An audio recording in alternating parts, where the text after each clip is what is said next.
ایک بار درود پاک پڑھ کے کمنٹس میں اللہ لکھتے ہیں۔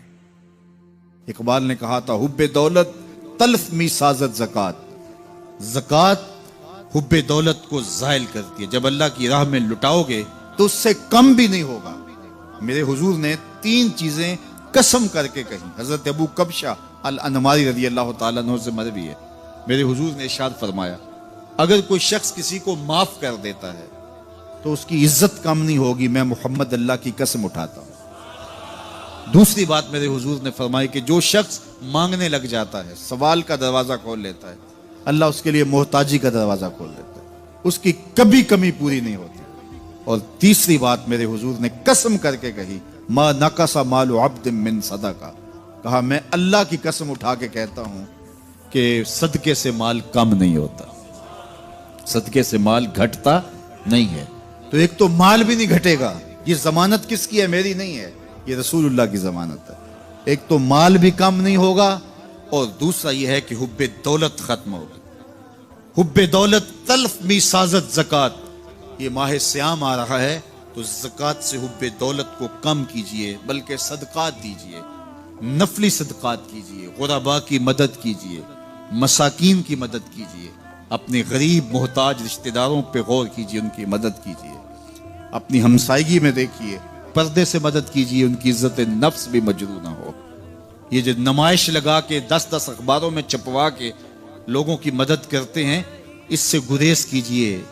کبھی سوچیں کہ اگر آج کسی کی بیٹی لائن میں کھڑی ہے تو کل اگر یہ مرحلہ میری بیٹی کے لیے آ جائے تو پھر میرا مزاج کیا ہوگا؟ تو عزت نفس کا خیال رکھیے، لوگوں کی غربت کا تماشا نہ اڑائیے، اور لوگوں کی جو ہے وہ محتاجی کو اپنی تسکین کا ذریعہ نہ بنائیے۔ یہ تو اللہ نے تمہیں دیا اور انہیں نہیں دیا، اور وہ آزمائش کی گھڑی میں کھڑے ہیں، تم ان کے ساتھ کھڑے ہو جاؤ۔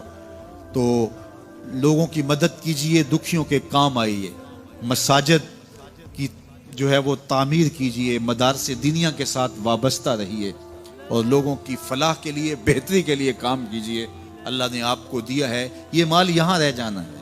میرے حضور نے فرمایا ابن آدم کہتا ہے میرا مال میرا مال، اس کا مال وہ ہے جو اس نے کھایا یا پہنا اور پرانا کر دیا یا آگے بھیج دیا، باقی اس کا نہیں ہے، وہ وارثوں کا ہے۔ مرتے ہی ورثہ بن جائے گا، مرتے ہی ترکہ بن جائے گا۔ کفن بھی میلا نہیں ہونے دیں گے کہ بعض اولادیں تو بانٹ لیتی۔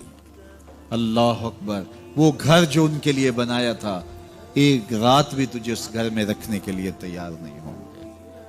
آج تیرا نام چھن گیا، آج کوئی یہ نہیں کہتا کہ پیچھے اس امام کے اور حاضر اس چودھری صاحب کے، حاضر اس میت کے۔ آج تو ڈیڈ باڈی بن گیا، آج تو میت بن گیا۔ آج خان صاحب، ملک صاحب، چودھری صاحب، پیر صاحب، مفتی صاحب، تیرے سارے ٹائٹل چھین لیے گئے۔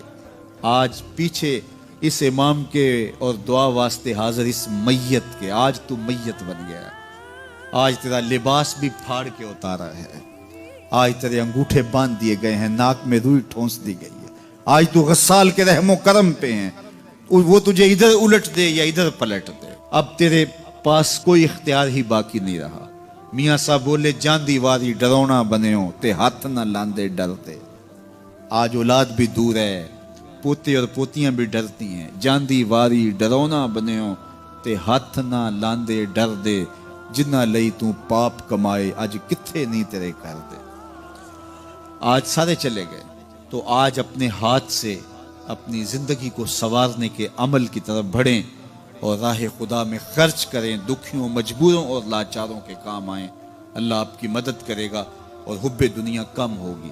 اللہ تعالیٰ جل شانہ نے سورہ عادیات میں پہلی 5 آیات میں قسمیں کی، پھر 3 آیات میں جو ہے وہ حضرت انسان کی وہ کمیاں، کوتاہیاں جن کی بنیاد پر باقی گناہ سرزد ہوتے ہیں ان کو بیان کیا، اور اس کے بعد پھر علاج بھی قرآن نے بتایا، اور کس قدر اس کو چوٹ لگائی۔